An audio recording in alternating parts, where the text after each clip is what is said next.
예수님의 비유 두 번째 시간입니다.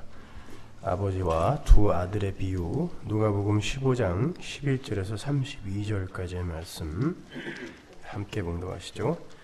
또 가라사대 어떤 사람이 두 아들이 있는데 그 둘째가 아비에게 말하되 아버지여 재산 중에서 내게 돌아올 분깃을 내게 주소서 하는지라 아비가 그 살림을 각각 나눠주었더니 그 후 며칠이 못되어 둘째 아들이 재물을 다 모아가지고 먼 나라에 가 거기서 허랑방탕하여 그 재산을 허비하더니 다 없이 한 후 그 나라에 크게 흉년이 들어 저가 비로소 궁핍한지라 가서 그 나라 백성 중 하나에게 부쳐 사니 그가 저를 들러보내어 돼지를 치게 하였는데 저가 돼지 먹는 주염 열매로 배를 채우고자 하되 주는 자가 없는지라.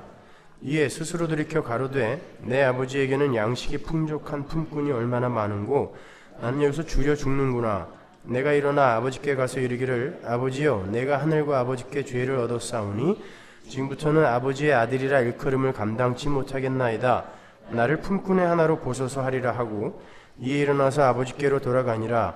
아직도 상거가 먼데 아버지가 저를 보고 추근히 여겨 달려가 목을 안고 입을 맞추니 아들이 가로되 아버지여 내가 하늘과 아버지께 죄를 얻었사오니 지금부터는 아버지의 아들이라 일컬음을 감당치 못하겠나이다 하나 아버지는 종들에게 이르되 제일 좋은 옷을 내어다가 입히고 손에 가락지를 끼우고 발에 신을 신기라.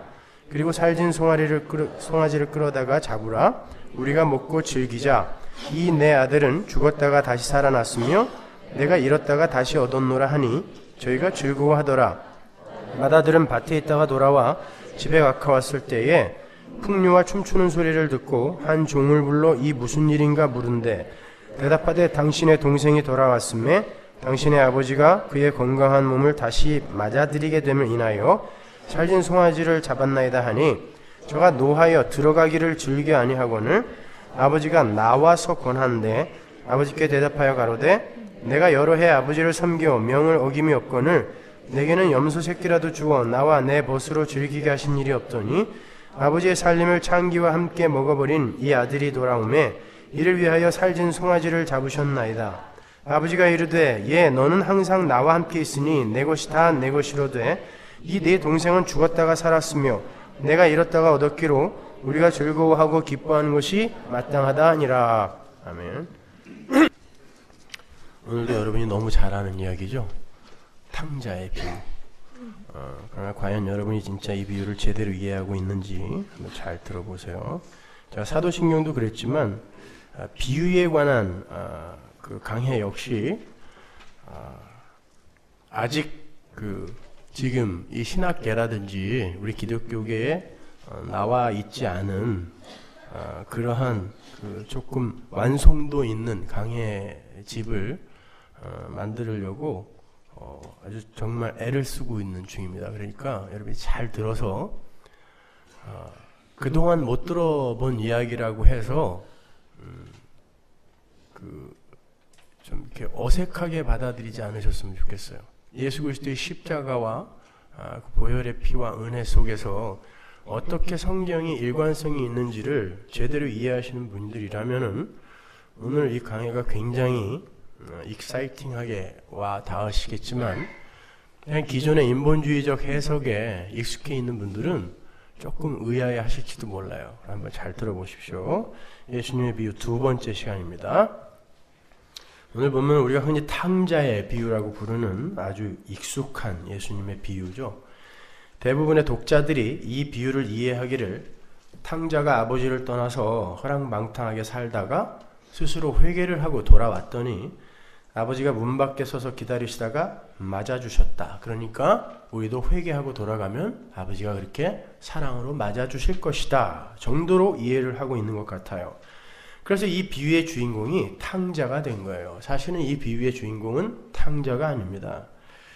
그 해석 역시 아주 이기적인 인본주의적 요소가 많이 묻어있는 그런 해석인 거예요. 나죠. 내가 돌아가면 아버지가 받아줄 거라는 거예요. 저는 개인적으로 이 비유의 주인공은 아버지라 생각합니다. 저는 이 비유를 아버지가 집을 떠난 두 아들을 어떠한 사랑과 인내와 기다림으로 받아주시는가에 초점을 맞추어서 역시 예수 그리스도의 십자가로 풀어보도록 하겠습니다. 뱀톤 특강의 주제 설교자였던 헤스팅스 라사를 비롯한 많은 신학자들이 이 비유 안에 무슨 십자가와 예수가 들어있냐고 그냥 회개만 하면 모든 인간은 구원에 이를 수 있다는 알메니언주의적 해석을 하곤 하는데요. 그건 이슬람 교도들이 이 비유를 해석하는 것과 똑같은 해석이에요. 이슬람 교도들도 성경이 있습니다. 이슬람 교도도 이 비유의 해석을 그렇게 해요. 그냥 회개하고 돌아오면 받아준다라고 그렇게 해석을 한단 말입니다. 물론 존 스타트 목사님께서 거기에 대해서 잘 반박을 해주셨지만 제가 보기에는 너무 설득력이 부족해요. 너무 억지스럽게 반박을 하셔갖고 오히려 제가 부끄러웠어요. 오늘 제가 제대로 한번 반박을 해볼 테니까 여러분 한번 잘 들어보세요. 우리는 이 비유에서 어떻게 십자가와 예수를 찾아낼 것인가 지금부터 한번 시작해보죠. 먼저 우리가 이 비유를 알레고리적으로 해석을 할 것인가 아니면 스토리로 해석을 할 것인가에서부터 출발을 해야 돼요. 많은 신학자들이 이 비유를 해석을 하면서 한 부류는 전적인 알레고리로 해석을 해야 한다고 목소리를 높이고 있고 다른 한 무리는 스토리로, 이야기로 해석을 해야 한다라고 주장을 해요. 그리고 거기에 대한 근거로 이런저런 이유를 대고 있는데 저는 그러한 것들을 읽어보면서 이런 논의가 과연 필요할까? 사실상 이런 논의는 아주 무의미하고 소모적인 논쟁이다라는 생각을 했어요. 알레고리적으로 해석을 하던 스토리적으로 해석을 하던 우리는 성경이 우리에게 전해주고자 하는 메시지만 정확히 받아 챙기면 되는 것입니다. 제 개인적인 생각으로 이 비유 안에는 알레고리적 요소와 스토리적 요소가 공존하고 있다고 생각을 해요. 제가 왜 그렇게 생각을 하는지는 오늘 강해가 끝나면 여러분이 자연스럽게 아시게 될 거예요. 그렇다면 이제 이 비유를 올바로 해석하기 위해서 이 비유가 배경으로 삼고 있는 고대 시대의 사회 문화적 배경에 대해서 조금 정보가 있어야 되겠죠. 당시 고대 사회, 특히 유대 사회에는요, 부모가 자식에게 유산을 물려줄 때 큰아들이 항상 동생들의 2배를 받았습니다. 그래서 동생들이 나머지를 갖고 나누는 식으로 유산을 분배를 했어요. 그러나 부모의 유산은 항상 부모가 돌아가셨을 때 자식들에게 분배가 되었고 혹 부모가 살아 계셨을 때 유산 분배가 이루어졌다고 하더라도 부모가 돌아가시기 전까지는 그 재산의 소유권과 처분권과 관할권이 여전히 부모에게 있었어요. 자식들은 부모가 돌아가셔야 비로소 그 재산의 처분권을 행사할 수 있었습니다. 그 전까지는 부모가 갖고 있어요. 그래서 이 아버지도 큰아들에게 그러죠. 유산을 이미 분배했잖아요. 작은 아들이 달라 그랬을 때 큰아들에게도 분배했단 말입니다. 얘야, 이게 다 네 거 아니야. 둘째는 다 가져갔으니까. 다 네 건데 내가 잠시 갖고 있는 거 아니야. 근데 왜 이렇게 화를 내? 라고 이야기하지 않았습니까? 네, 그렇게 아버지가 돌아가셔야 처분권을 행사할 수 있어요. 뿐만 아니라 부모와 자식 간의 예의와 지켜야 할 규범이 지금보다 훨씬 엄격했습니다. 그래서 유대의 율법은 패역한 자식에 대한 부모와 사회의 처벌을 이렇게까지 규정을 해요. 율법입니다. 이게 신명기 21장으로 가보세요. 사람에게 완악하고 패역한 아들이 있어 그 아비의 말이나 그 어미의 말을 순종치 아니하고 부모가 징책하여도 듣지 않거든. 야단쳐도 안 듣거든. 그 부모가 그를 잡아가지고 성문에 이르러 그 성읍 장로들에게 나가서 그 성읍 장로들에게 말하기를 우리의 이 자식은 완악하고 패역하여 우리 말을 순종치 아니하고 방탕하며 술에 잠긴 자라 하거든 그 성읍의 모든 사람들이 그를 돌로 쳐 죽일지니 이같이 내가 너희 중에 악을 제하라. 그리하면 온 이스라엘이 듣고 두려워하리라. 이대로 했으면 우리 이 중에 살아있을 사람 하나도 없어요. 그죠? 근데 이게 율법이란 말입니다. 하나님의 율법. 다 죽여버리라는 거예요. 부모 말 안 들으면. 사실 이 율법은 하나님 아버지를 떠난 패역한 죄인들에 대한 형벌, 그 형벌이 애둘로 표현되어 있는 거예요. 하나님의 은혜를 떠난 그 패역한 자들은 모두 돌에 맞아 죽어도 싼 그런 죄인들이라는 것을 웅변하고 있는 것이죠. 아무튼 유대인들은 아버지에게 불순종하고 아버지의 마음을 아프게 한 자식들은 돌로 쳐서 죽여도 된다는 그러한 가부장적 사고 속에서 생활을 하고 있었어요. 그런 문화 사회적 배경 속에서 살고 있던 사람들에게 예수님이 둘째 아들의 이야기를 꺼내신 거예요. 이 비유의 청자 중 한 무리인 유대인들은, 바리새인들과 서기관들은 아마 그 비유에 등장하는 둘째 아이의 이야기를 들으면서 분노를 이기지 못했을 거예요.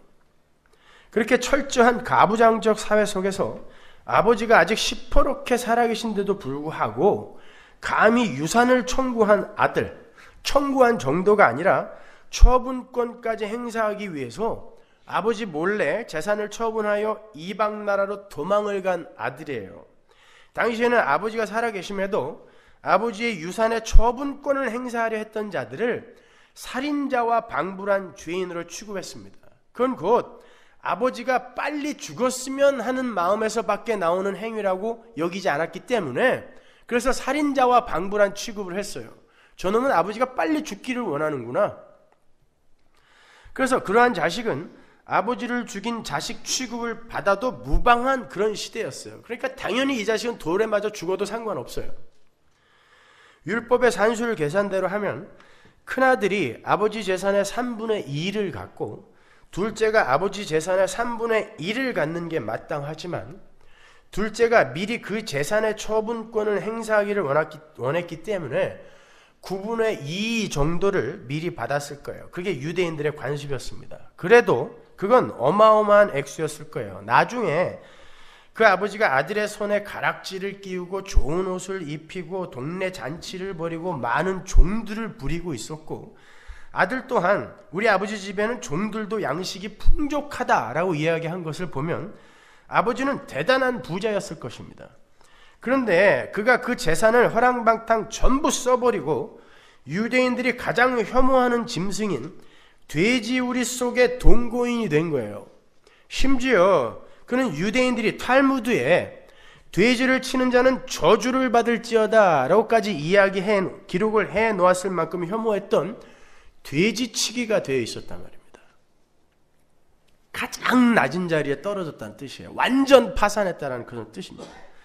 그 말은 곧 그들이 개 취급도 안 했던 이방인들의 종이 되어, 그것도 돼지치기가 되어 있는 완전히 파멸의 상태에 떨어졌다는 것을 그림으로 보여주는 거예요. 왜냐하면 유대인들은 절대 돼지를 키우지 않았어요. 그러니까 이방인들의 종이 되어 있는 거예요. 이 비유를 듣는 유대인들에게 있어서 그러한 내용은 둘째 아들을 개보다 못한 자로 여기게 만들었을 거예요. 당시 유대 인근 나라에는요, 유대인들이 400만 명이나 디아스포라로 퍼져 있었어요. 그때 당시에도. 그들은 아주 지독한 민족주의자들이었기 때문에 자기들이 거주하던 이방 나라에서 자기 동족인 유대인들이 어려움을 당하게 되면은 너나 할 것 없이 힘을 모아서 자기 동족들을 도와주고 있었습니다. 그런데 이 둘째 아들은 어찌된 것이 그런 도움도 못 받고 이방인의 돼지치기가 된 거예요. 그 말은 이 둘째 아들이 유대인들이 목숨처럼 지키던 선민사상 안에서의 그 신앙생활도 제대로 하지 못했다는 증거이기도 하는 거예요. 그러니까 그 이야기를 듣던 사람들은 더욱더 큰 분노에 사로잡히게 되었겠죠. 이 둘째 아들의 이야기를 들으면서, 비유의 이야기를 들으면서. 예수님은 지금 비유를 사용하여 다윗의 죄를 지적했던 나단의 심정으로 이 비유를 바리새인들과 유대인과 제자들에게, 바리새인들과 서기관들과 제자들에게 말씀하고 계신 거예요. 저도 여러분들에게 다윗에게 비유를 이야기를 했던 나단의 심정으로 여러분께 묻겠습니다. 여러분은 이 둘째 아들의 이야기를 들으면서 누가 제일 먼저 생각나세요? 자기 자신이 먼저 생각나야 됩니다. 이게 바로 너다를 이야기해 주는 거예요. 아멘. 이 이야기를 듣는 청자들, 니들이 바로 이 둘째 아들이라를 이야기해 주는 것입니다. 종들도 풍요 속에서 호강을 할 만큼 엄청난 풍요의 주인이시요, 사랑의 아버지시요, 은혜와 인내의 아버지이신 하나님의 은혜를 떠나서 자기 안에 내재된 제한된 자원으로 자신을 행복하게 안전하게 만들어 보겠다고 하나님을 떠난 아담, 그 속에 들어있는 노아, 모세, 이스라엘, 나, 우리, 교회, 내가 떠올라야 되는 거예요. 그 하나님의 패역한 아들, 예수 이외에 이 세상에 태어난 모든 아들들, 모든 인간들, 그들이 바로 이 상태라는 것입니다. 그러니까 둘째 아들은 구원받기 이전에 우리 자신의 모습이고, 구원 얻은 이후에도 여전히 우리 안에 풍성이 남아있는 우리의 옛사람의 모습인 거예요. 따라서 그 돌에 맞아 죽어도 싼 그 둘째는 예전의 우리였을 뿐만 아니라 오늘날의 우리의 모습이기도 한 것입니다. 생각해 보세요. 우리는 구원을 얻었다고 하면서도 하늘에서 풍성하게 완전하게 주어질 그 하나님, 하늘 아버지의 그 풍요를 진득하니 기다리는 법이 없잖아요. 이 세상에서 그 하늘의 풍요를 미리 사용할 수 있는 처분권을 달라고 떼쓰고 있지 않습니까? 하나님이 분명 기업으로, 유산으로 하늘의 풍요를 약속하셨는데, 그런데 지금 이 세상에서 미리 땡겨서 쓰게 해달라고 하고 있잖아요. 둘째 아들과 뭐가 달라요? 똑같잖아요. 그러니까 우리가 지금 그 아버지, 하나님 아버지를 죽이고 있는 꼴입니다. 이 시대의 교회는요. 바로 이 시대의 교회가 하나님 아버지를 살해하고 있는 거예요. 당신 빨리 죽고 당신이 갖고 있는 힘이나 나한테 달라는 거 아닙니까? 우리가 하나님을 살해하고 있으면서 이 둘째 아들을 그동안 우리가 얼마나 욕을 해왔습니까? 내 이야기인 걸. 그 둘째가 아버지께 어떻게 돌아옵니까? 본문 17절을 한번 보세요. 이에 스스로 돌이켜 내 아버지에게는 양식이 풍족한 품꾼이 얼마나 많은고 나는 여기서 줄여 죽는구나. 내가 일어나 아버지께 가서 이르기를 아버지여 내가 하늘과 아버지께 주의를 얻었사오니. 여러분이 여기서 주의하여 읽으셔야 하는 어구가 스스로 돌이켜라는 어구예요. 이 개역 성경의 번역만 보면 마치 회개의 주도권이 둘째 아들에게 있는 것처럼 보이잖아요. 스스로 돌이켰으니까. 그래서 많은 개신교 신학자들이나 이슬람 교인들이 예수님의 십자가 없이도 얼마든지 구원에 이를 수 있다고 주장을 하는 거예요. 심지어 그들은 예수님의 십자가 구원은 바울에 의해서 조작된 엉터리 복음이다 라고까지 이야기를 해요. 신학자들도요. 과연 그럴까요, 여러분? 여기서 스스로 돌이켜라고 번역이 된 에이스 헤아우톤 데 엘돈, 이 어구를 직역을 하면 자기 자신에게로 왔다, 자기 자신을 되돌아보았다, 자기 자신을 거울로 비추어 보았다, 자기 자신이 어떤 존재인지를 비로소 알게 됐다라는 뜻이에요. 스스로 돌이켜라는 이 단어가, 이 어구가. 돼지우리에서 돼지들과 쥐염열매 쟁탈전을 벌이고 있던 그 둘째 아들이 어느 순간 자신의 모습을 거울로 비추어 보고 자신이 돼지와 같은 삶을 살고 있다는 것을 알게 되었다는 그런 뜻이에요. 여러분, 이 이야기에서 이 둘째 아들이 파산을 해서 돼지우리로 갔다라고 이렇게 너무 기계적으로만 생각하지 마세요. 아버지의 은혜를 떠나서 자기 안에 내재된 자원을 갖고 행복하겠다고 떠난 이들은 전부 돼지 새끼들이라는 것을 보여주는 거예요. 그가 자기가 갖고 있는 재산을 다 써버려서 돼지우리로 들어간 게 아니라 바로 그 상태가 돼지라는 걸 우리에게 보여주는 거예요. 그러니까 우리가 성도로서 나는 지금 돼지우리 속에서 돼지의 삶을 살고 있구나를 여전히 모른다면 여러분은 아직도 회개하기 전에 둘째 아들인 거예요. 자, 그렇게 되기까지 누가 그에게 개입을 해야 되죠? 하나님 아버지의 그 아들이, 자녀들이 자신의 죄된 모습을 발견하게 되는 유일한 근거가 뭐예요? 누가 와서 죄에 대하여, 의에 대하여, 심판에 대하여 가르칩니까? 누가 와서? 성령이 오셔서, 그죠? 성령이 오시면, 보혜사가 오시면 죄에 대하여, 의에 대하여, 심판에 대하여 가르친다 그랬잖아요. 그러니까 우리가 스스로 나는 돼지구나, 이 세상은 돼지우리구나, 그리고 내가 추구하는 세상의 힘은 돼지들이 추구하는 주염 열매구나를 깨달아 알게 되는 건 누구 때문이에요? 나를 찾아오신 성령 하나님 아버지의 은혜로 내가 그걸 깨닫게 되는 거예요. 그러니까 이가 스스로 돌이켜 자기 자신이 돼지 우리 속에서 돼지와 주염 열매를 다투는 그런 돼지 같은 삶을 살고 있다는 것을 깨닫게 된 것은 아버지의 마음이 그에게 간 것입니다.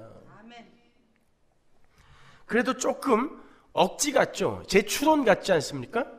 절대 그렇지 않아요. 오늘 본문은요, 누가복음 15장 전체의 결론 부분이에요. 누가복음 15장은 하나의 주제로 한 가지 이야기를 하고 있는 누가복음의 핵심장이에요. 그래서 성경 주석가인 예레미야스가 누가복음 15장을 누가복음의 심장이라고 이야기를 할 만큼 이 비유를 담고 있는 누가복음 15장은 복음의 핵심 내용을 풍성하게 우리에게 제시하고 있는 장이에요. 그러니까 누가복음 15장을 알면, 올바로 이해하면 누가복음 전체를 다 올바로 이해할 수 있는 것입니다. 자, 그러한 누가복음 15장에 예수와 십자가가 빠져 있다면 말이 안 될 거 아니에요.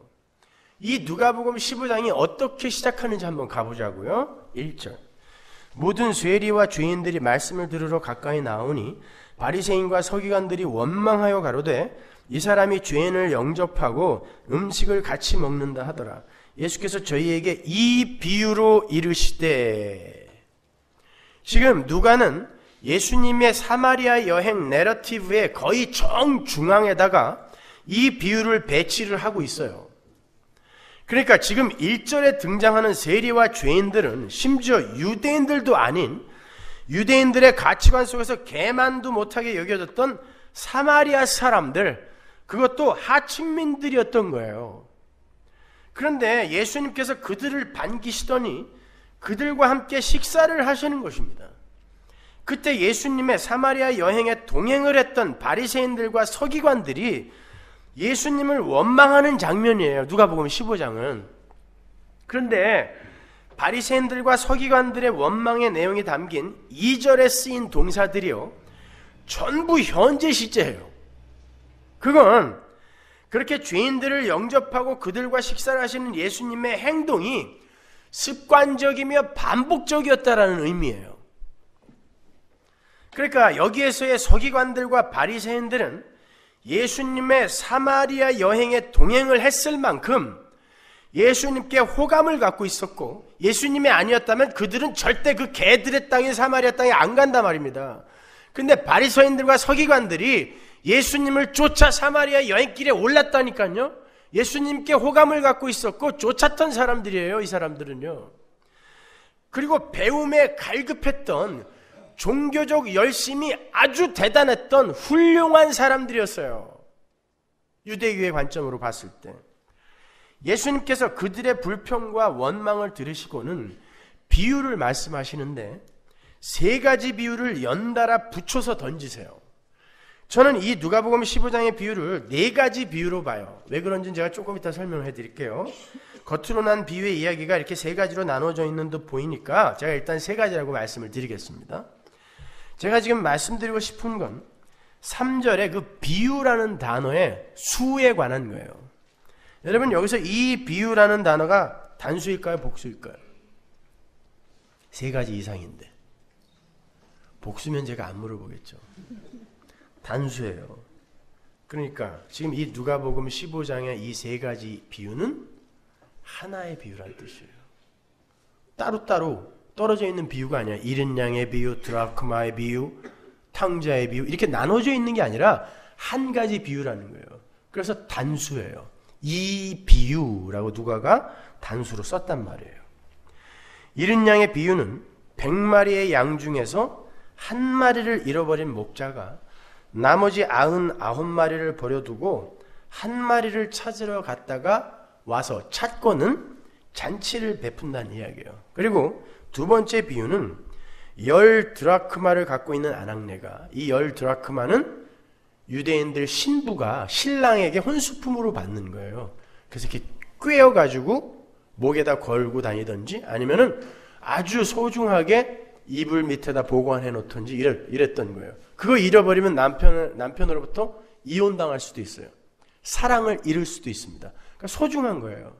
드라크마는 사실 큰 돈은 아닌데 하나가 빠져버리면 10 드라크마라는 혼수품 자체가 의미가 없어지니까 죽도록 찾는 거예요. 그렇게 하나를 잃어버렸던 아낙네가 한 드라크마를 잃어버리고는 등불을 켜고 집을 쓸면서 그 드라크마를 찾아갖고는 아주 기뻐한다라는 그런 내용이에요. 첫 번째 비유에서는 양이 100마리예요. 그 중에 하나를 잃었다가 찾습니다. 두 번째 비유에서는 드라크마가 10개예요. 그 중에 하나를 잃었다가 찾습니다. 세 번째 비유에서는 두 아들 중 하나를 잃었다가 다시 찾는 거예요. 이걸 점층적 기법이라고 그러죠. 예수님은 지금 점층적인 수사 기법을 동원해서 양 100마리 중 하나를 잃었다가 다시 찾아도, 신부에게 귀중한 혼수품인 10 드라크마 중 하나를 잃었다가 다시 찾아도 그렇게 기쁜데, 두 아들 중 하나를 잃었다가 다시 찾았을 때 그 아비의 기쁨이 얼마나 크겠는가를 점층적으로 설명하고 계시는 거예요. 짐승, 돈, 사람, 112 이렇게 점층적이며 점강적인 개념과 숫자들을 동원하여 인간의 구원을 향한 하나님 아버지의 깊은 관심과 애정을 설명하고 계시는 거예요. 이렇게 이 세 비유는 한 가지를 이야기하고 있는 건데요. 예수님이 뜬금없이 7절과 10절에서 이 이야기를 회개와 연결을 시키세요. 볼까요? 내가 너희에게 이르노니 이와 같이 죄인 하나가 회개하면 하늘에서는 회개할 것 없는 의인 99을 인하여 기뻐하는 것보다 더하리라. 10절 내가 너희에게 이르노니 이와 같이 죄인 하나가 회개하면 하나님의 사자들 앞에 기쁨이 되느니라. 잃어버렸던 양 한 마리 찾았어요. 한 드라크마 잃어버렸던 거 다시 찾았어요. 주인이 찾은 거죠. 드라크마가 나 좀 찾아주세요 그럴 일 없잖아요. 양이 주인님 나 여기 있어요 이랬을 리 없잖아요. 주인이 찾아다녔고 아낙네가 찾아다녔어요. 주인이 찾아서 데리고 왔는데 그걸 예수님이 회개라고 이야기한단 말입니다. 그러니까 이게 이제 한 비유예요. 회개란 무엇이다? 내가 죄 지은 거 몇 개 내어놓고 내 탓이요 하나님 내가 이런 잘못했어요 저런 잘못했어요 이게 회개예요? 그럼 반성이에요. 회개의 주도권은 우리에게 없습니다. 회개의 주도권은 찾는 이에게 있는 거예요. 그걸 말하고 싶은 거예요. 미리. 그래서 드라크마의 비유, 잃어버렸던 양의 비유에서 이 회개의 개념을 일단 명확히 해놓고 들어가시는 거예요. 그리고 이어지는 게 오늘 우리가 공부하는 비유인 것입니다.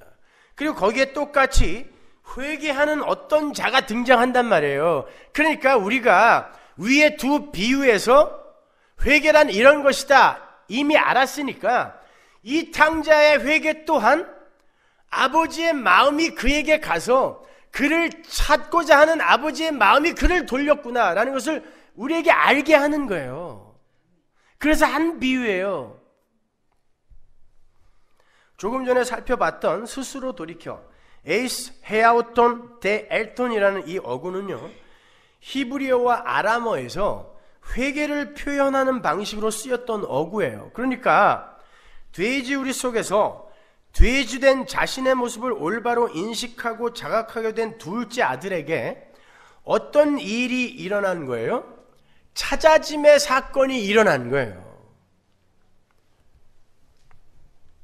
둘째 아들이 한 거라곤 자기에게 주어진 제한된 아버지의 재산을 가지고 자기 자신의 행복과 쾌락을 위해서 돼지처럼 산 것밖에는 없어요. 그런데 어느 날 아버지의 마음이 그에게 임해서 그 자신이 자신의 돼지됨을 바라보게 하였던 거예요. 그래서 성경은 문맥을 잘 고려해서 읽어야 되는 거예요. 이슬람 교인들이나 아니면 다른 그런 여타의 자유주의 신학자들의 그런 주장에 대해서 제대로 반박이 되죠? 그죠?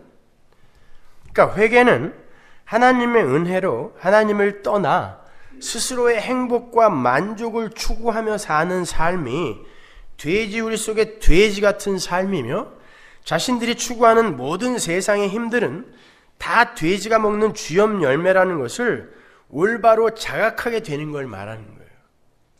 그저 사는 동안 지었던 몇 가지 죄를 내놓고 눈물 콧물 짜는 게 회개가 아니란 말입니다. 그런 면에서 여러분은 진짜 회개하신 분들 맞아요? 여러분이 사는 이 세상이 돼지우리같이 여겨지십니까? 하나님이 없는 이 세상은 돼지우리에 불과해. 내가 추구하는 모든 것은 그냥 돼지가 먹는 쥐염 열매에 불과해. 이리로 돌아서셨어요? 그게 회개예요. 메타노이아. 예수님은 유대인들이 개 취급도 안 했던 사마리아 땅에서 자신을 찾아온 세리와 창기들과 죄인들을 둘째 아들 속에 넣어서 바리새인들과 서기관들에게 제시하고 있는 거예요. 너희들이 지금 너희들의 율법관과 너희들의 관습에 의해서 그 둘째 아들의 행위에 그를 죽이고 싶을 만큼 분노하고 있다는 것을 내가 잘 안다. 맞다. 그들은 그렇게 돌에 맞아 죽어도 싼 자들이다. 그러나 아버지의 은혜와 사랑은 그러한 자들의 더러움까지도 모두 덮어 씌울 만큼 위대한 것이다를 가르쳐주고 계시는 거예요. 그러니까 예수님은 단순히 회개하면 하나님께서 다 용서해 주신다라는 교훈을 던지시는 게 아니라, 하나님 아버지를 계시하러 오신, 예수님은 아버지를 계시하러 오셨잖아요. 하나님 아버지를 계시하러 오신 당신의 가장 중요한 임무를 훌륭하게 수행해내고 계시는 거예요. 예수님은 당신 곁에 모인 사마리아의 세리들과 사마리아의 창기들, 사마리아의 죄인들, 그리고 유대의 바리새인들과 서기관들, 그리고 당신의 제자들에게 하나님 아버지가 어떤 분이신가를 지금 차근차근 계시하고 계시는 거예요. 그래서 제가 이 비유를 아버지의 비유라고 말씀을 드리는 것입니다. 그러면 이 비유 속에서는 십자가가 어떻게 숨어 있는지 한번 보자 말이에요. 아들이 외부에서 침투한 은혜의 결과로 자신의 돼지된 모습을 자각을 하자 아버지 생각이 났어요. 돼지우리 같은 세상에서 눈을 들어 아버지를 본 거예요. 이 세상이 돼지우리고 자기가 돼지이며 자기가 추구했던 게 돼지가 먹는 쥐염 열매라는 것을 자각하게 되자 아버지가 보이더라는 거예요. 그때 아버지 생각을 한 거예요. 욥이 자기가 마음을 두고 있던 돈, 재산, 자식, 이웃, 와이프, 친구 다 떨어져 나가자 그때 내가 귀로만 듣던 하나님을 이제 눈으로 봅니다 라고 말했던 거 기억나시죠? 야곱이 전부 잃어버리고 아버지하고 형 속이고 사기쳤다가 전부 잃어버리고 완전히 개털돼서 외삼촌 집으로 쫓겨갈 때 그때 하나님이 보였던 거 기억나십니까? 그 이야기 하는 거예요. 우리는 이 세상에서 그렇게 완전히 털려야 되는 것입니다. 성도는요. 비워지는 거예요. 그래야 아버지가 보이는 것입니다. 아버지가 보였어요. 그런데 인간은 자신의 티끌됨과 질그릇됨을 올바로 자각하기 전에는요, 절대로 하나님 아버지께로 자신을 의탁할 수가 없어요. 그래서 우리 성도들도 구원을 얻은 이후에도 계속해서 자신의 무력함과 불가능함을 폭로당하게 되는 거예요. 여러분이 완전히 무력한 티끌이다라는 것을, 돼지라는 것을 예수를 믿은 다음에도 계속 폭로당한다니까요. 나는 괜찮은 사람이야. 점점 발전하고 있어. 이게 아니라 나는 왜 갈수록 이 모양이야? 이렇게 되는 거예요. 나 자신에게는. 다른 사람에게는 어떻게 비출지 몰라도. 둘째는 도저히 자신이 아버지의 아들로 복귀할 수 없다는 걸 인정하고 수긍해요. 그게 바로 우리 성도들에게도 동일하게 요구되는 고백인 거예요. 유대의 율법에 의하면 둘째는 동네에 들어서는 순간 돌에 맞아 죽을 거예요. 본인도 그것을 누구보다 잘 알아요. 그런데 그는 그것을 인정하고 감수하기로 해요. 그래도 난 아버지한테 갈 거야. 맞아 죽어도 갈 거야. 마치 우리 성도가 신앙생활을 통하여 자신의 돼지됨을 깨닫고 아버지가 지금 당장이라도 날 지옥에 보내신다 할지라도 난 아무 할 말 없는 그런 죄인이라는 그런 자기 부인의 고백을 해야 하는 것을 미리 그림으로 보여주고 있는 것입니다. 그리고는 아버지 집의 종이라고 되겠다는 심정으로 아버지를 찾아가죠. 고라 자손이 쓴 시편에 이 내용이 아주 잘 기록이 되어 있어요. 시편 84편 10절 보세요. 주의 궁정에서 한 날이 다른 곳에서 첫날보다 나은즉 악인의 장막의 거함보다 내 하나님 문지기로 있는 것이 좋사오니. 이건 단지 오늘 비유에 나오는 둘째 아들과 고라 자손의 고백이 아니라 하나님의 은혜를 입은 모든 자들의 입에서 궁극적으로 나와야 하는 고백이어야 되는 거예요. 나는 이 정도면 됐으니까 우리 아버지가 기뻐하는 아들이 된 거야. 천만의 말씀. 그놈은 지옥 갑니다. 반드시. 100% 제가 개런티 해드릴게요. 절대로 성도는 그 자리로 갈 수가 없어요. 우리는 우리 자신의 실체와 본전을 알면 알수록, 그리고 하나님의 크심과 위대하심을 알면 알수록 점점 우리 자신에 대해서 자신이 없어져야 돼요. 그리고 하나님의 힘이, 능력이, 은혜가 더욱더 크게 오롯이 드러나야 되는 것입니다. 그리고 종국에는 전 하나님의 집에 문지기도 과분합니다. 아니, 저는 지금 당장 하나님께서 저를 지옥에 보내신다고 해도 아무 할 말 없는 그런 무익한 자입니다 라는 그런 고백을 할 수 있는 자로 낮아져야 되는 거예요. 그런데 너무들 자신만만해요. 난 잘하고 있다는 거예요. 너무 자신만만해요. 자기들이 지금 뭔가 하나님 앞에 떳떳한 일을 하고 있다고 생각들을 하기 때문에요.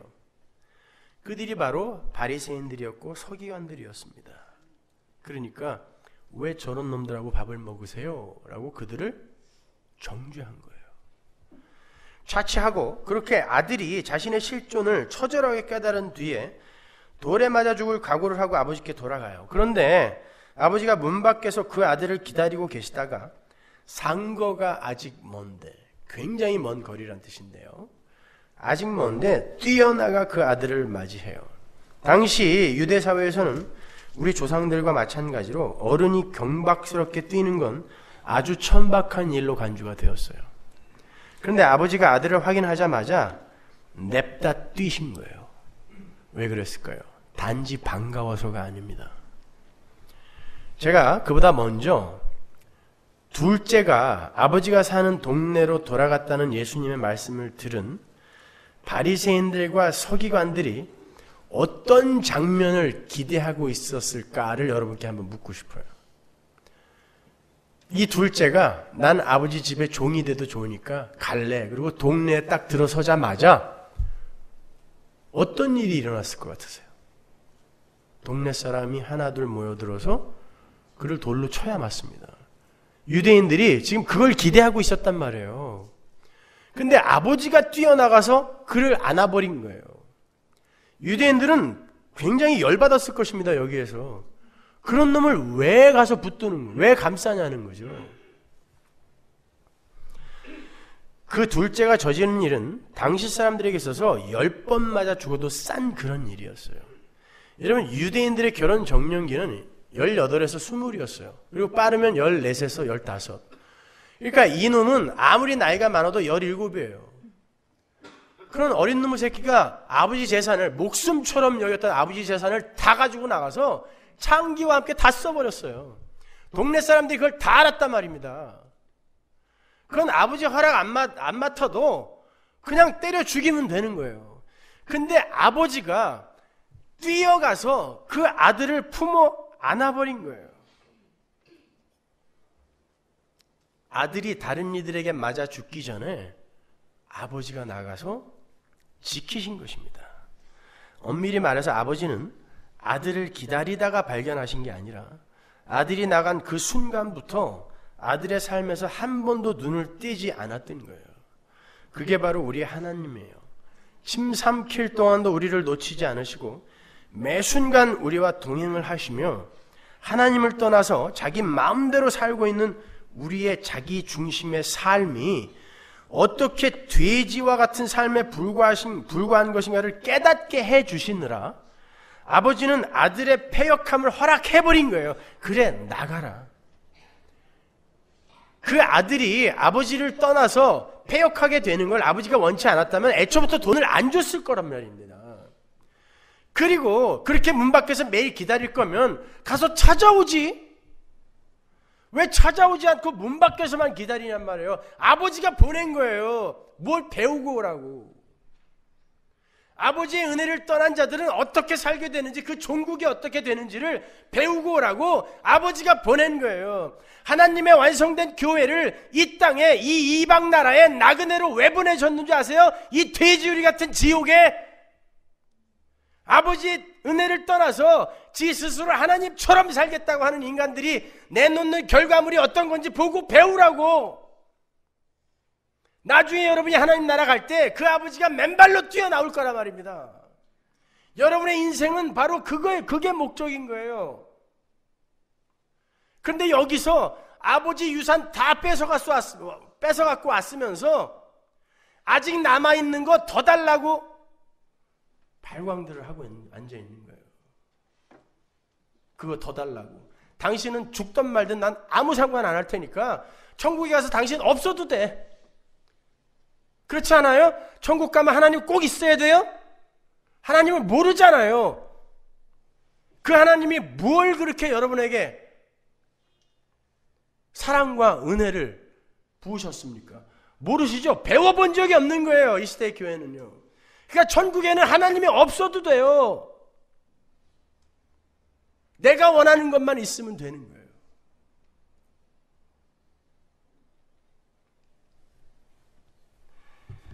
하나님이 바로 그걸 우리에게 가르치시기 위해서 이 이방 나라에 돼지로 우리를 보내신 것입니다.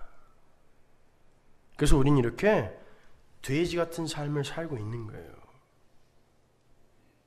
마찬가지로 하나님은 우리에게 아버지의 은혜를 떠난 무리가 결국 어떤 지경으로 파산을 하게 되는 것인지 이 지옥 같은 현실을 경험하며 자각하고 아버지께로 눈을 돌려서 하나님 아버지의 은혜만을 꼭 붙드는 자로 만들어내시기 위해 우리를 이 이방 세상에 놔두시는 거예요. 여러분이 다 겪고 가셔야 돼요. 저절로 알아지지 않아요. 다 겪어야 돼요. 그래야 하나님의 은혜를 떠난 자들의 삶은 돼지구나를 내가 경험으로 알게 되는 거예요. 그래서 조나단 에드워드가 성화는 100% 니들이 하는 거라고 이야기한 거예요. 100% 너희들이 성화의 절정의 자리로 올라가라는 이야기가 아니에요. 네가 다 겪어내야 된다는 거야. 네 인생으로. 그게 100% 우리가 한다는 뜻이에요. 여러분이 노력해서 도덕적 윤리적인 열매를 내놓으라는 이야기가 아닙니다. 네가 다 겪고 가야 된다는 뜻이에요. 하나님이 그걸 의도해 놓았으니까 이루어질 거야. 그러나 네가 다 겪어야 돼. 삶으로. 네가 돼지우리로 반드시 들어가 봐야 돼. 주염 열매 먹어봐야 돼. 100%예요. 그것이. 야고보가 말한 행함이 없는 믿음, 그 행함이 바로 이 행함입니다. 여러분 삶 속에서 하나님이 행하는 그 행함이 여러분의 삶 속에서는 내 자기 부인으로 터져 나오게 되는 거예요. 그게 행함이란 말입니다. 그게 없는 믿음이 죽은 믿음이라는 거지, 착한 일 안 하는 놈은 다 가짜란 말이 아니란 말이에요. 이 비유의 마지막 절을 보면 하나님의 구원이 어떤 것인가가 아주 선명하게 기록이 되어 있어요. 누가복음 15장 32절 보세요. 이 내 동생은 죽었다가 살았으며 내가 잃었다가 얻었기로 우리가 즐거워하고 기뻐하는 것이 마땅하니라. 그 앞에도 한번 똑같이 나오죠. 이 구절이. 아버지는 집을 나갔다 돌아온 둘째 아들이 죽었다가 살아난 자라고 말씀을 하세요. 말씀드렸다시피 아버지의 뜻을 헤아리지 못하고 자기 마음대로 아버지를 떠나서 자신의 쾌락과 행복만을 위해 살았던 둘째는 율법에 의해서 맞아 죽어도 싼 자예요. 맞아 죽어야 돼요. 율법에 의해서. 하나님이 죽이라고 그랬으니까. 그런데 일방적으로 아버지가 얘는 죽었다 산 자야 라고 선언을 해버렸어요. 얘 죽이지 마. 죽었다가 살았어. 다시 죽이지 마. 일사부재리의 원칙. 한 번 죽었어. 다시 죽이지 마. 아버지가 이야기하는 거예요. 그걸 구원이라고 하는 것입니다. 그게 복음인 거예요, 여러분. 그놈이 언제 죽었다가 살아났어요? 그냥 아버지가 그렇게 인정해 주는 거예요. 우리는 모두 둘째 아들처럼 죽어 마땅한 자들이에요. 그런데 아버지가 너희는 이미 벌을 받아 죽었다라고 선언을 해버리신다는 말입니다. 그리고는 아버지가 다시 살려내신 거예요. 어떻게? 아버지가 지신 십자가 안에서. 아버지가 온 동네 사람들에게 수모를 당함으로 말미암아 아들을 살려내버리는 거예요. 아멘. 열심히 뛰어가서 아들을 텁썩 안아요. 아버지가 수모를 대신 당하시죠. 뛰어간 아버지가 율법에 의해 죽어야 할 아들에게 화려한 옷과 신발과 반지를 끼워버리세요. 용서받지 못한 아들을 아버지가 먼저 용서해버리는 거예요. 그러나 그것은 율법에 위배되는 행위죠. 그러면 아버지도 벌 받아야 돼요. 율법을 어겼잖아요. 아버지가 지금. 용서받지 못한 자를 자기 맘대로 용서해버렸어요. 돌로 한 대도 안 때리고. 그럼 아버지가 지금 율법을 어긴 거예요. 이에는 이, 눈에는 눈이 율법이잖아요. 모세의 율법. 아버지가 그걸 어겼단 말입니다. 아버지가 스스로 율법을 파기해버리시는 거예요. 아들을 위해. 그리고 그 자신이 동네 사람들의 웃음거리가 되는 거예요. 그게 바로 하나님의 십자가인 것입니다. 아버지 스스로가 율법을 허무시고 아들을 율법으로부터 자유롭게 만들어버리는 거예요. 하나님의 공의는, 율법은 우리 죄인을 전부 죽여야 돼요. 그게 하나님의 공의예요. 율법이에요. 그런데 하나님인 아들이 율법을 어겨버리는 거예요. 안 죽여요. 그리고 그 자기 율법을 어긴, 자기가 구원해낼 하나님 나라의 백성들을 위해 자기가 율법을 어겨버린 그 형벌을 자기가 받아요. 사형 언도를 받고 죽습니다. 그게 복음입니다. 그걸 구원이라고 하는 거예요. 여기에 십자가가 없단 말입니까? 그래서 예수님도 우리에게 기도를 가르쳐 주시면서 우리가 우리에게 죄 지은 자를 사하여 준 것 같이 우리의 죄를 사하여 주옵시고 라고 기도를 하신 거예요. 주기도문 강의 때 우리 자세히 공부했죠. 이건 우리가 우리에게 죄 지은 자를 사하여 준 것 같이가 먼저가 아니라 그랬어요. 동시에 일어나는 이야기라 그랬죠. 우리가 우리에게 죄 지은 자를 사하여 주는 게 율법을 어기는 겁니다. 간음한 자는 돌로 때려 죽여야 돼요. 그게 율법 지키는 거예요. 남에게 해를 입힌 자, 율법이 정한 형벌 줘야 돼요. 그게 율법 지키는 거예요. 근데 우리가 우리에게 죄 지은 자를 사하여 주는 게 뭐예요? 율법 어기는 거예요. 근데 그 시대가 왔단 말입니다. 우리가 우리에게 죄 지은 자를 율법의 형벌을 안 줘도 되는 그런 시대가 왔어요. 어떻게? 예수의 십자가로 말미암아 율법을 파기해버렸어요. 그래서 아버지가 율법을 파기해버리고 아들을 살려내버리는 거예요. 근데 아무도 시비를 못 걸어. 아버지가 벌을 받아버렸어요. 자기가 죽었거든요.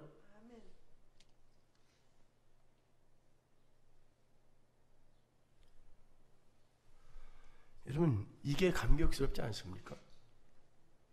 이 복음이 눈물 나도록 감격스럽지 않으세요?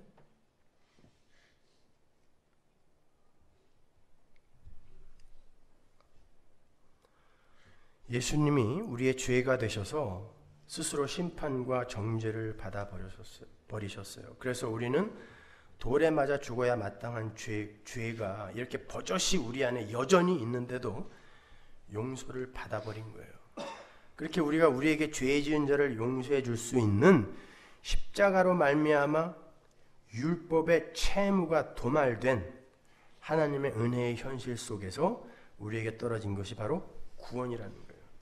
이렇게 오늘 우리가 공부하고 있는 이 비유는 예수 그리스도의 십자가와 하나님 아버지의 은혜를 그 내용으로 하고 있는 거지, 우리 성도들의 자발적이고 기특한 회개의 이야기를 하고 있는 게 아닙니다.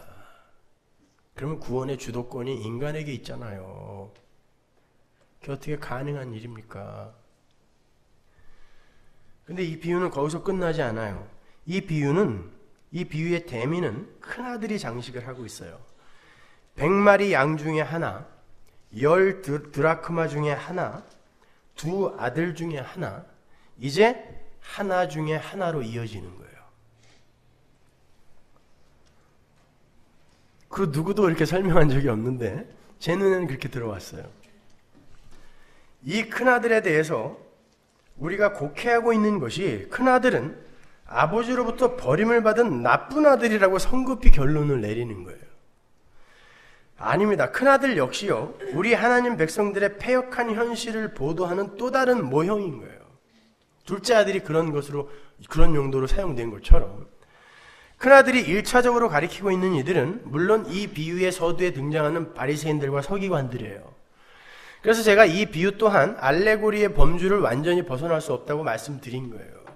이 비유 안에도 적당한 은유가 들어있어요.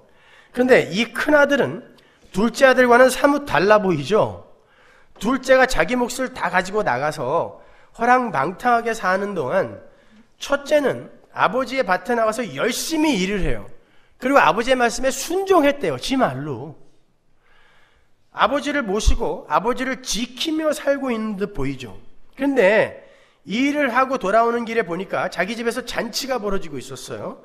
그런 슬며시 집안의 종을 불러서 무슨 일인지를 물었습니다. 그런데 아버지의 유산을 챙겨서 이방 나라에 가서 창기들과 함께 허랑방탕하게 살다가 돌아온 자기 동생을 환영하는 잔치가 벌어지고 있는 것이라는 이야기를 전해 듣습니다. 큰아들이 화가 났어요. 어떻게 자기처럼 성실한 사람에게도 한 번도 베풀어주지 않은 잔치를 그 돌에 맞아 죽어도 싼 자에게 먼저 베풀어 주냐는 거예요. 큰아들이 아버지께 노하죠. 28절 볼까요? 저가 노하여 들어가기를 즐겨 아니하거늘 아버지가 나와서 권한데 아버지께 대답하여 가로되 내가 여러 해 아버지를 섬겨 명을 어김이 없거늘 내게는 염소 새끼라도 주어 나와 내 벗으로 즐기게 하신 일이 없더니 아버지의 살림을 창기와 함께 먹어버린 이 아들이 돌아오매 이를 위하여 살진 송아지를 잡으셨나이다. 큰아들이 노해서 집에 돌아오지 않자 아버지가 작은 아들을 맞이하실 때와 똑같이 또 문 밖으로 나오세요. 너무 불쌍하지 않아요? 그게 우리 하나님의 사랑입니다. 아버지가 또 문 밖으로 나와요. 그리고는 그 아들에게 잔치자리로 들어오라고 권하세요. 28절에 권하다라고 번역이 된 파라칼레오라는 단어는요, 어디서 많이 들어본 것 같죠? 파라클레토스, 보혜사, 성령. 같은 뿌리의 단어예요. 왜 예수님이 여기서 일부러 그런 단어를 썼을까요? 초청하다, 위로하다 이런 뜻인데 예수님은 여기에 파라칼레오라는 단어를 쓰심으로 해서 아버지가 큰아들을 잔치자리로 초청하는 장면을 성령의 초청과 위로와 연결을 시키고 계시는 거예요. 그래서 제가 결론도 나지 않은 이 비유의 이야기를 우리가 섣불리 추론하여 큰아들은 그냥 그렇게 버려졌을 거야 라고 추측하지 말자라는 거예요. 이 누가복음 15장의 비유의 전체 내용은 잃었던 게 돌아온 거란 말입니다. 큰아들만 잃어버리지 않는단 말이에요. 돌아오는 거예요. 아버지가 어떤 분인지를 알려주는 거라니까요. 그러니까 돌아온 거여야 맞아요. 이 비유가 결론을 우리에게 넘겨주고 있는데 우리는 이 전체 문맥을 통하여 아버지는 이런 분이니까 이러한 자들 또한 아버지가 반드시 완성해 내시겠구나. 왜? 내 안에 큰아들이 있거든요. 이 큰아들이 버려졌으면 나는 죽어야 돼요. 우리 다 죽어야 돼요.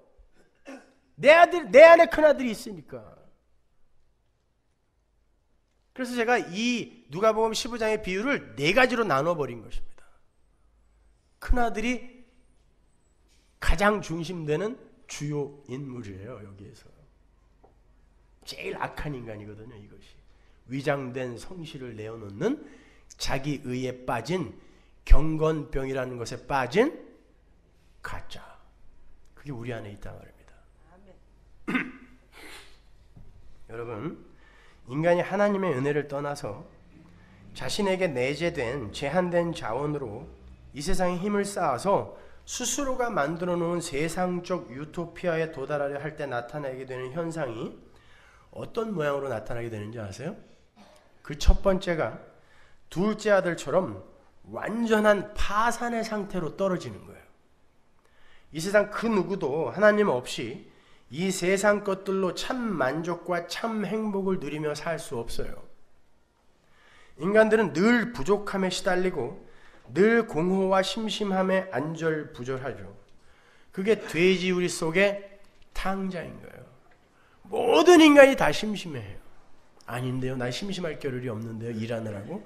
여러분, 일 왜 하는 줄 아세요? 심심해서 하시는 거예요. 이 심심함이라는 걸 국어사전의 개념으로 이해하시면 안 돼요. 공허해서 일하는 거예요. 왜 사람들이 빨리 조기 은퇴하면 일찍 죽는지 아십니까? 심심해서 죽는 거예요. 공허함을 어떻게 견딜 수가 없어서. 그게 돼지우리 속에 있는 탕자예요. 그런데 그렇게 여전히 자신의 힘을 부인하지 못하고 스스로를 신뢰하며 자기 자신만을 위해서 사는 이들에게 종교심이라는 게 가입을 하게 되면 그게 위장된 성실이라는 것으로 드러나요. 여전히 자기 자신이 삶의 중심이에요. 아버지의 영광이 자신의 영광이 되고 아버지의 기쁨이 자신의 기쁨이 되는 그러한 하나님의 자녀의 삶이 아닌 자기 자신의 필요에 의해서 아버지의 말을 들어주는 척하는 위장된 성실. 그들이 원하는 건 이 세상 속에서 자기 자신의 가치를 향상시켜주는 절대자의 도움과 힘이 필요한 거예요. 내가 종교 행위를 열심히 해서라도 다른 사람들에게 인기 있고 존경받는 사람이 돼야지 이게 위장된 성실이에요. 큰아들이에요, 그것이. 그래서 그들은 자기가 원하는 것을 얻어내기 위해서 성실하게 행위라는 것들을 내어놓아요. 개혁을 외치는 혹자들이 자기들처럼 깨끗하게 살지 못하는 자들을 마치 개 취급하는 경우 보시죠. 니들은 왜 우리처럼 못 살아? 그러면서 막 때리잖아요. 큰아들이라니까요. 그들은 하나님의 은혜가 아니면 자기들도 돼지에 불과한 존재라는 것을 인정 안 하는 거예요. 그러니까 남들을 가리켜 마구 질타를 할 수 있는 것입니다. 니들은 왜 우리처럼 깨끗이 못 살아? 왜 니네 교회는 재정이 투명하지 못해? 왜 니네 교회는 이래? 왜 니네 교회는 이렇게 바르지 못해? 이게 다 뭡니까? 나는 큰아들이야. 너 왜 둘째 아들처럼 그렇게 살고 있어? 그 놈이 더 나쁜 놈이라니까요.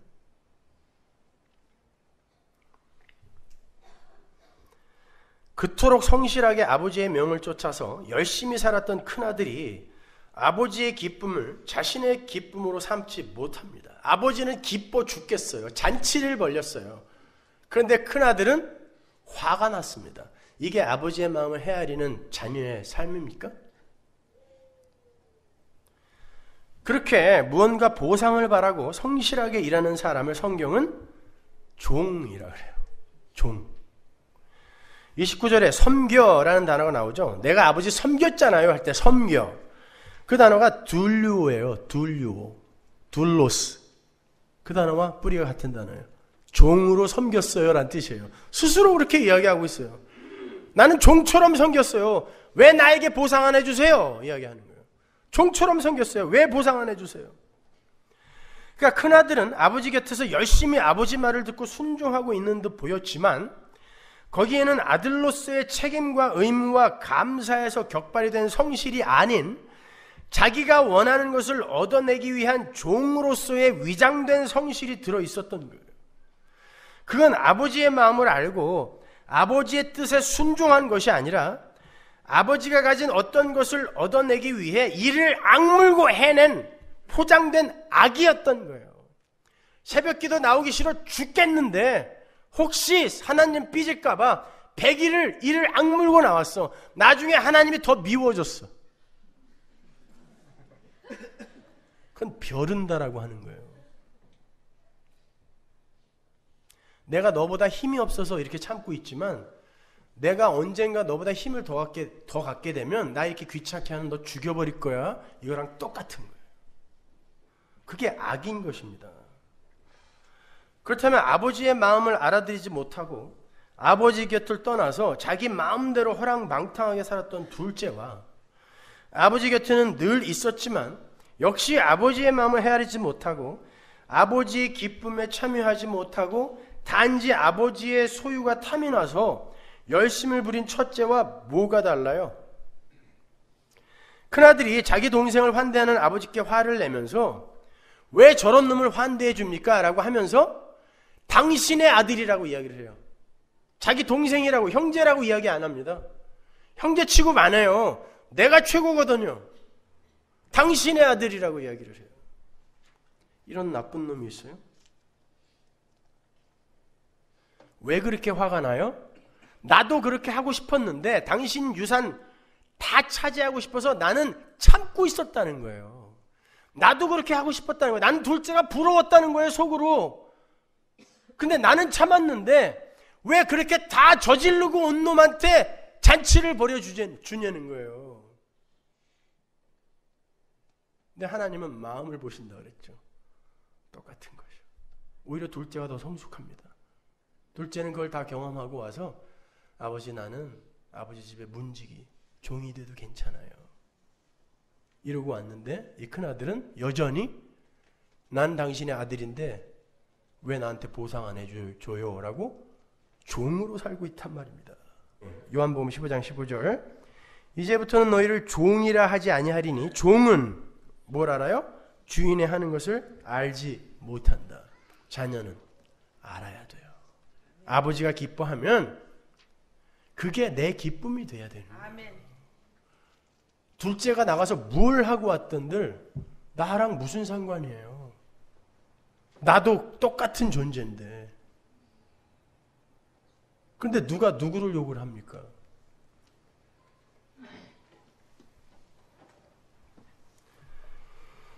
여러분, 이 큰아들은 마을 사람들 앞에서 아버지를 모욕했어요. 아버지가 마을 사람들 다 초청해 놓고 잔치를 벌여 놓았는데 문 밖에서 안 들어와 버렸습니다. 이 사람도 돌에 맞아 죽어야 돼요. 똑같은 죄거든요. 아버지를 모독한 거예요, 그 자리에서. 하늘의 관점으로는 똑같은 겁니다. 아버지의 말 잘 듣고 힘들어도 늘 새벽부터 나와서 아버지 밭에서 일했습니다. 아버지를 잘 모셨어요. 효자상 줘야 되죠. 그러나 그 마음의 중심에 아버지가 없을 땐 그 둘이 똑같이 돌에 맞아 죽어야 할 존재라니까요. 우리는 하나님의 자녀입니다. 아들이에요. 근데 잃어버렸다 찾은 아들입니다. 잃어버렸다라는 건 하나님이 전에 소유한 적이 있다는 뜻이죠. 하나님 나라에 완성된 왕자와 공주들이에요, 여러분은요. 근데 아버지가 여러분에게 뭔을 가르쳐 주기 위해 잠시 잃어버림을 자취하신 거예요. 너무 마음 아파서 하늘에서 우리 성자 예수님과 발뒤꿈치를 들고 우리를 내려다보고 계시면서도 잘 배워. 거기가 돼지우리야. 거기가 지옥인 거야. 그게 쥐염 열매야. 이거 배우라고 놔두시는 거예요. 그리고 내 아들이 그거 잘 배우고 아버지가 최고군요 하고 돌아올 때 맨발로 뛰어나와 여러분을 부둥켜 안아주실 것입니다. 그걸 인생이라고 하는 거예요. 근데 여기에서 뭘 추구하는 것입니까, 여러분이? 그런데 예수를 믿는다고 하면서도 우리는 우리의 티끌됨이나 종됨을 자각하는 것 이전에 우리의 열심과 노력으로 뭔가 업적을 쌓아서 하나님 앞에 가지고 가려는 왜곡된 성실을 내어놓고 있는 거예요. 그걸 자아숭배교라고 하는 것입니다.